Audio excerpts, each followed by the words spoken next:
Tak terima diberi Rp2.000, sopir truk asal Lamteng tewas ditikam pemalak di Palembang.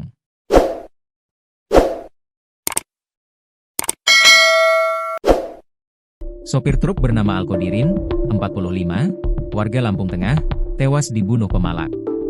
Peristiwa terjadi di Simpang Macan Lindungan, Palembang, Sumatera Selatan, Senin, 24 November 2025, malam. Melansir Tribun Sumsel, sebelum tewas ditikam, korban didatangi 4 orang untuk meminta sejumlah uang. Namun Alkodirin menolaknya, salah satu pelaku kemudian menikam korban hingga tewas bersimbah darah.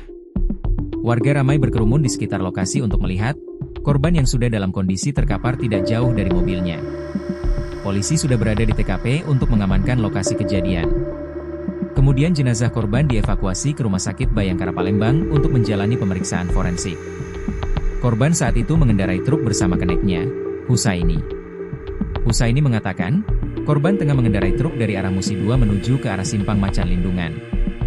Kemudian tiba-tiba datang 4 orang yang mencoba meminta sejumlah uang, namun hanya diberikan uang ribuan oleh korban. Namun keempat orang tersebut justru menolak. Tadi berhenti karena lampu merah, terus datang 4 orang mau minta uang, tapi gak mau dikasih uang ribuan, kata Husaini. Korban kemudian hendak melakukan perjalanan, tetapi para pelaku tetap memaksa meminta sejumlah uang. Kemudian salah satu dari 4 orang tersebut melakukan penusukan hingga menyebabkan korban tewas. Badannya kecil-kecil 4 orang itu. Setelah menusuk mereka langsung melarikan diri, katanya. Kapolsek Ilir Barat 1 Kompol Riki Mozam membenarkan kejadian tersebut. Saat ini pihaknya masih melakukan olah TKP di lokasi kejadian.